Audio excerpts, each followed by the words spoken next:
David stumbled to his car in a daze. The last couple of hours were a complete blur. Haunting images would sporadically cross over his mind, slowly reminding him of the hell he was now leaving behind. He felt in his pockets for his phone and dialed 911.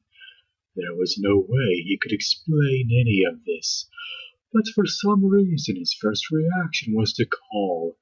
Maybe they could just come here and confirm that it's a normal house, nothing more. They could put his mind at ease and he could go home, live a normal life with. Then he remembered. The dirt under his feet slipped around him as David tore back to the house. Maggie. Maggie was in there. As he ran, he flipped through his phone, looking for the old texts he knew he'd sent, but there was nothing. There were texts to Maggie and from Maggie, but all of them were blank. David swore under his breath as he reached the door. He tried the knob, but it was no use. With both fists he pounded on the door, screaming Maggie's name. Nothing. His fists were red and burning, and David slumped to his knees, palms dragging down the door as he went. After a few moments, David felt his eyes sting. He had left her in there. The woman he loved went in there to save him and took his place. He had to find a way in. There had to be another way in. David rose to his feet with a renewed energy, but before he could move he felt his phone vibrate. It was a text, and looking at the name gave him relief. It was Peter Terry. Maybe he could help. Hey, Dave. You alright? You haven't heard from you in a while. Peter, Jesus, where are you? I'm in the house. I wanted to find you, man. I told you not to go. It's past now, whatever, but Peter, I need to get back in. Do you know how? Go around back. There's an oak next to the house with a trap door at its base. Go through there. It's a service entrance. What? Why the fuck would this place need a service entrance? Just get to the tree, man. I'm trying to help you.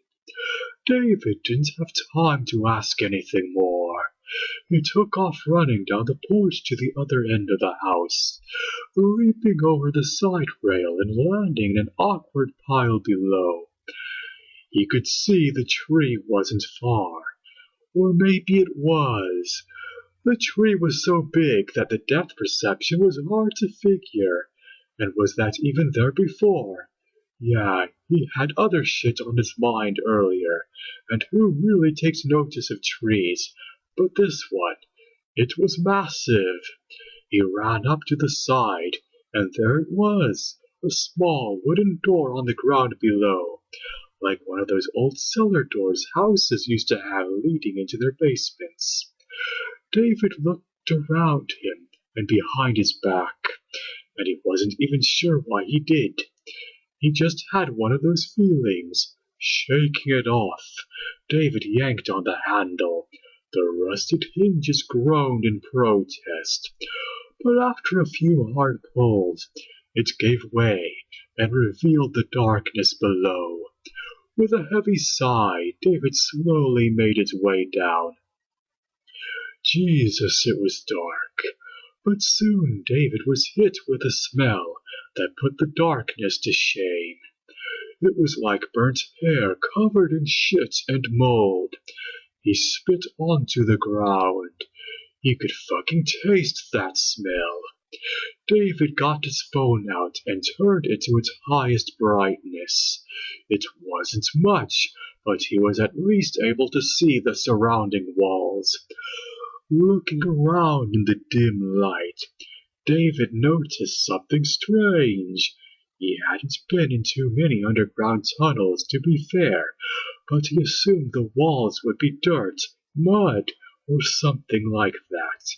He couldn't quite see what it was, but it wasn't anything man-made, or that could pass as dirt.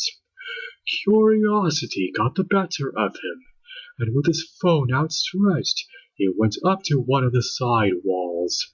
He had to get close to see it, with the phone almost touching the wall. David's eyes grew wide. No, can't. With his other hand, David prodded at the wall. It gave a bit, but was solid. He was reminded of the smell, and now knew its origin. It was flesh. The walls of the tunnel were covered in burnt skin. David moved the phone a few inches and followed the light.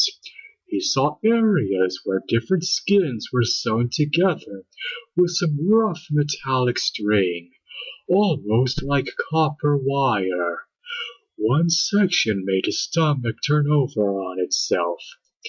It was a face, a human face, stretched out and elongated, with the eyes and mouth sewn shut. The nose was removed, and the hole that was left behind was sutured as well. Maybe it was the smell, or the sight of this, but David couldn't take it. With a lurch, he turned to the side and vomited on the ground. The tunnel went on for ages. What was most likely only a few minutes felt like hours to David. He had to get inside and save Maggie. Nothing else mattered. Peter was a friend of his, but if it came down to it, Maggie was the first to save. Peter could rot in there if need be. Then again, he was the one that told him about this path. David's mental debate ceased after something from behind touched him. With a start he spun around and was face to face with nothing.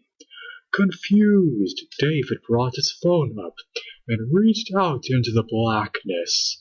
Nothing. Nothing except a wall. A wall that wasn't there 2 minutes ago, rank and covered in flesh. David screamed and pounded on the wall in front of him, and it gave only slightly. The hall was shrinking, trapping him in as he walked. It hit David like a train. He was in the service tunnel, but he was in the house. It had him. There was no going back. The house was pulling him in, and it was glad to see him. Earlier, this may have fazed David more than it did at that moment. There, in that hell of a tunnel, David barely flinched. He had seen what this place was capable of, and he had witnessed some of the most sanity-testing experiences imaginable. He'd seen it all, or at least he thought. As he walked, David could now hear the tunnel shrinking in from behind. The grinding, sloshing noise of flesh, twisting on itself to seal him in, made him feel sick again. But he only sped up his walking. After a moment, he heard something that made him stop dead in his tracks. It was a voice, a girl's, and it wasn't Maggie's. "Why did you come back? Why did you come back?" David stood there frozen. The voice seemed to come from everywhere. "Why did you come back? Why?"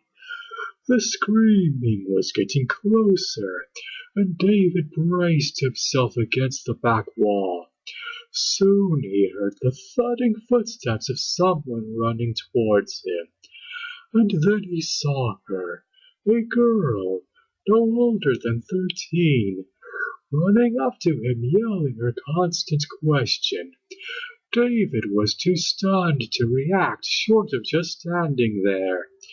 The girl ran up to him and began to pound on his chest with her fists. hard at first, but then weakening, like a spoiled girl hitting the ground when she doesn't get her way. "Why, David, why did you come back?" The girl slumped to her knees in front of him, but with one final hit against his leg, David stood there in shock, hands slightly raised and tense. His fear began to ease out of him. She clearly wasn't a threat, and didn't seem to be a ghost or anything. "Hey," he began, "it's all right. Who are you?" The girl jumped slightly at his words. Slowly she lifted her head to look at David. His heart sank as he saw her face. No eyes, absolutely no eyes. Blackness. And then she spoke. He could see inside her mouth. No tongue and no teeth, just a void. "You came to save us, didn't you?" The girl stood up and brushed her hair out of her face.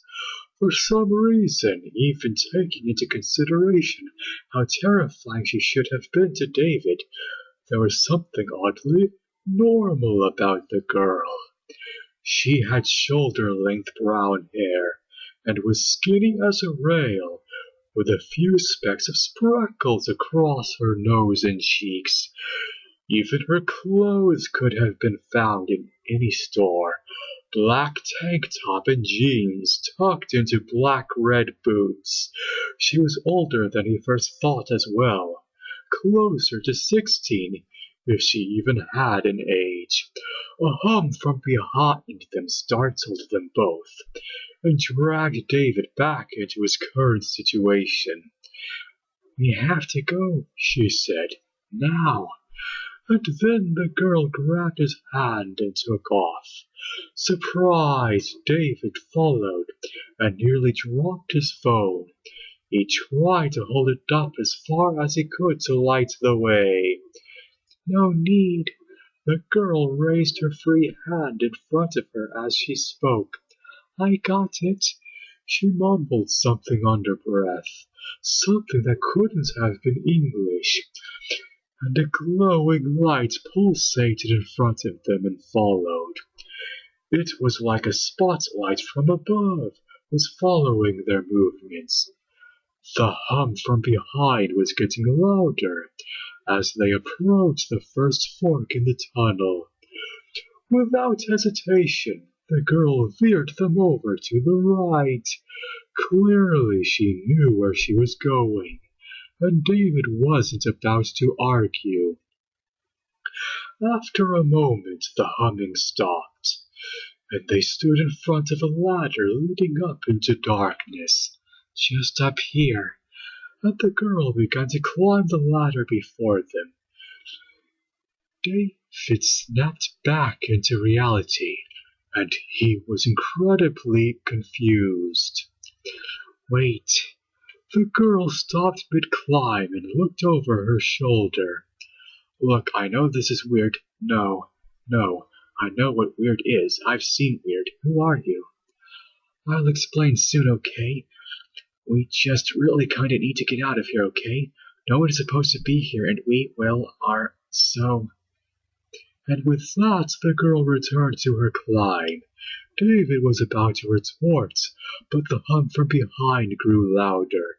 Survival outweighed understanding at that point, and David grabbed the ladder and followed the girl, leaving that tunnel hopefully for the last time.